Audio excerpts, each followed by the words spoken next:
In today's biased news, Nikki Haley secures a key endorsement for her presidential bid, business leaders blacklist pro-Palestinian students, and talks regarding a ceasefire extension continue.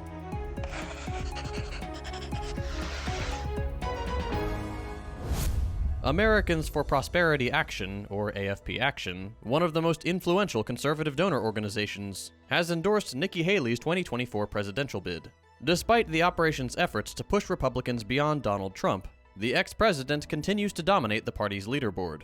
The Koch endorsement of Haley, who is still polling around 50 points behind Trump, has the potential to reshape the race. AFP Action, the Koch network's political advocacy arm, hailed Haley as a candidate capable of breaking away from Washington's culture. This move could negatively impact Florida Governor Ron DeSantis, who is polling second behind Trump but is facing criticism from the political establishment. The organization stated that internal polling and voter outreach show Haley performing best in a hypothetical general election matchup with Joe Biden, the Democrats' likely 2024 nominee. The Koch network, having raised over $70 million in the election cycle, is already spending $4 million on ads criticizing Trump. This marks the first time the influential organization has put its thumb on the scale ahead of a Republican presidential primary. The Koch network, which did not back Trump's successful 2016 bid for the White House, has historically scored policy victories on tax reform but opposed Trump's stances on government spending and trade issues. The move signals a potential shift in the political landscape as Republicans gear up for the 2024 primary, which begins in January. Several business leaders, including hedge fund CEO Bill Ackman, are demanding Harvard University release the names of students whose organizations blamed Israel for attacks by the Palestinian resistance. Ackman and others want these students blacklisted, expressing concerns about inadvertently hiring them. Larry Summers, a former Harvard president, cautions against vilifying individuals and urges restraint. The controversy arose from a joint statement by Harvard student groups correctly holding Israel responsible for leading to the inevitable retaliation by Palestinians. While some CEOs support naming the students, others with common sense warn it could put them in harm's way. The situation at Harvard reflects broader debates about free speech and accountability in the United States, especially amid current events. Intensive talks are ongoing to secure a second extension to the ceasefire in the Israeli genocide of Palestinians as the initial two-day extension nears its end. Negotiations involve Israel, Hamas, the United States, Qatar, and Egypt, focusing mainly on the length of the extension and the exchange of captives. The truce, initially renewed for 2 days, has seen the release of 81 hostages by Hamas and 180 by Israel. While the release of Israeli and foreign prisoners has been documented in detail, footage of Palestinian prisoners is extremely limited, as the IDF cruelly forbids any media presence or acts of celebration by the victims' families. Palestinian reports of mistreatment and even torture by Israeli captors are widespread. Ceasefire negotiations include discussions on releasing additional captives and extending the pause for 5 days. The goal is to establish a sustainable truce leading to further negotiations and an eventual end to the genocide. Hamas expresses readiness to discuss the release of all captives and a comprehensive ceasefire, also reminding the world that Israel has not held up its end of the bargain. Just this morning, an Israeli sniper killed 2 children, aged 15 and 8. In today's lightning round, Charlie Munger, the trusted confidant of Warren Buffett, has died at age 99, leaving a significant void at Berkshire Hathaway. Munger, Berkshire's vice chairman since 1978, played a crucial role alongside Buffett, and his death is said to mark the end of an era in corporate America and investing.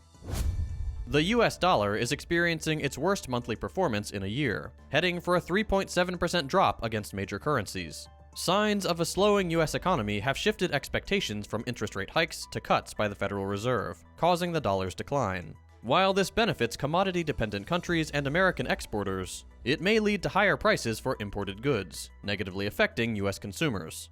The weaker dollar also benefits emerging markets by reducing the cost of servicing dollar-denominated debts. The last education minister of Afghanistan before the Taliban takeover suggests that internal fractures within the group could be leveraged by the international community to lobby for the reopening of girls' schools in Afghanistan. She emphasizes that the Taliban is not a monolith. There are differences of opinion within its ranks, and proposes supporting homegrown solutions, such as using religious schools as an alternative avenue for education.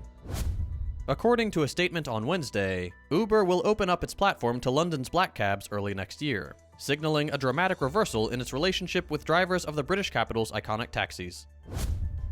Geert Wilders, the leader of the far-right anti-Islam Freedom Party in the Netherlands, has indicated that forming a minority government with himself as the prime minister is a possibility after the recent election, in which he secured the most seats. A U.S. military aircraft, identified as a CV-22 Osprey hybrid, crashed off Yakushima Island in southwestern Japan with 6 people on board. Japan's Coast Guard confirmed the discovery of 1 person dead near the crash site. According to Japan's NHK broadcaster, the Osprey had been attempting to land at Yakushima Airport with 1 engine on fire. The incident follows a history of Osprey crashes, with a different model crashing in northern Australia in August, resulting in the deaths of 3 U.S. Marines among the 23 on board. In 2017, another 3 Marines were killed when an Osprey crashed while attempting to land at sea off Australia's northern coast. And in positive news for the day, a study by Australian scientists suggests that plants may absorb more carbon dioxide than previously believed.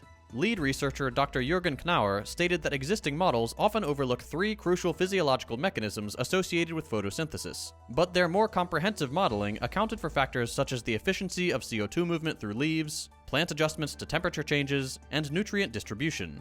The findings suggest that plants play a more significant role in mitigating climate change than previously thought, and makes it all the more important to pursue reforestation efforts like the ones spearheaded by China. That's all for today. We'll be back on Monday with more news. If you appreciate the work we're doing and you'd like to support the show, consider becoming a patron on Patreon. All patrons get early access to our analysis episodes, as well as an audio version of the news. Thanks for watching, and we'll see you next time.